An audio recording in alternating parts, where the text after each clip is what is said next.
உலக தமிழ் நெஞ்சங்கள் அனைவருக்கும் வணக்கம். இன்னைக்கான இந்த வீடியோவில் வரக்கூடிய புதன்கிழமை அன்று புது வருடம். இந்த நாள்ல உங்களுடைய வீட்டின் நிலைவாசலில் தவறாமல் இந்த ஒன்றை செய்யுங்கள். என்ன செய்யணும் அப்படின்றத பத்தி பார்க்கலாம்.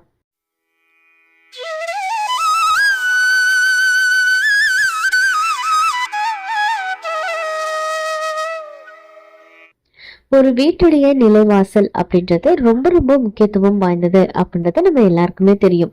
அதனாலதான் நம்ம ஒரு புது வீடு கட்டும் போது முதல்ல பாத்தீங்க அப்படின்னா நிலைவாசல் பூஜை அப்படின்றத செய்வாங்க.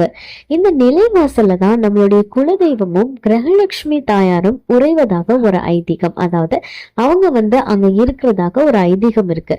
அவங்களுக்கு மரியாதை செலுத்தும் விதமாகத்தான் அந்த பூஜைகள் நம்ம செய்யறோம்.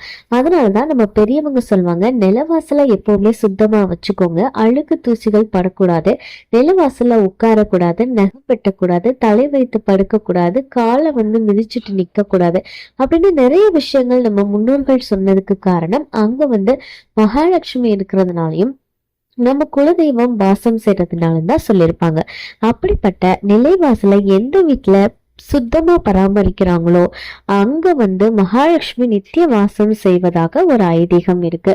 அந்த வகையில வரக்கூடிய இந்த புத்தாண்டு அன்று நம்மளுடைய நிலைவாசல நம்ம என்ன செய்யணும் அப்படின்றத பத்தி பார்க்கலாம். முதல்ல உங்க நிலைவாசல நல்லா தண்ணி வச்சு சுத்தம் பண்ணிக்கோங்க. அதுக்கப்புறமா நம்ம என்ன பண்ணணும் அப்படின்னா அதுல மஞ்சள், குங்குமம் இதெல்லாம் வச்சுக்கோங்க.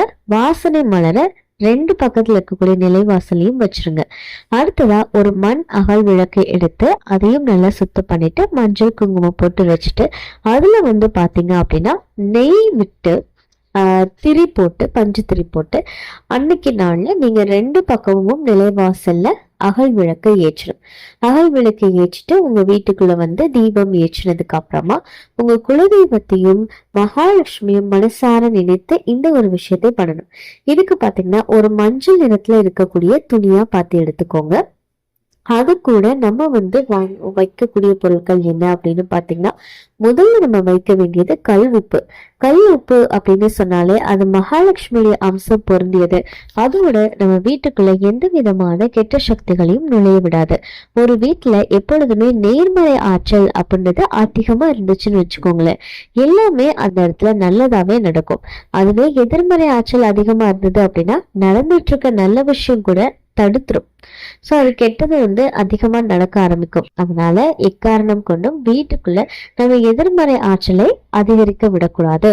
அதுக்கு இந்த பரிகாரம் ரொம்ப ரொம்ப நமக்கு ஹெல்ப்ஃபுல்லா இருக்கும். அதோட இது லக்ஷ்மி தேவியை நம்ம வீட்டுக்குள்ள அழைத்து கொண்டு வரும்.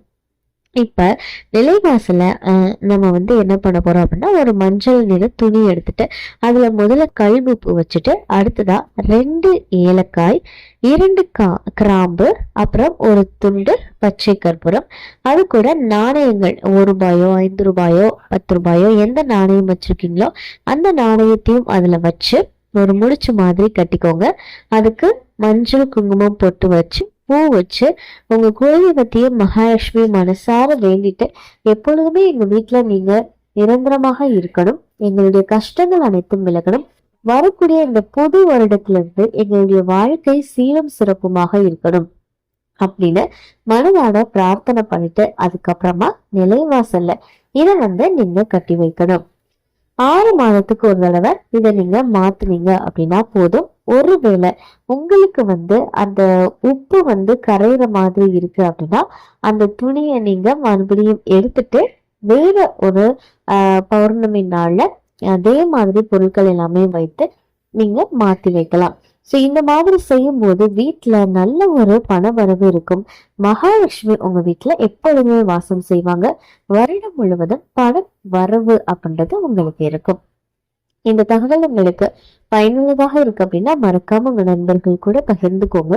மேலும் இது போன்ற ஆன்மீக தகவல்களுக்கு என்னோட சேனலை நீங்க சப்ஸ்கிரைப் பண்ணிட்டு பக்கத்துல இருக்கக்கூடிய பெல் ஐகானையும் பிரஸ் பண்ணிக்கோங்க. நன்றி.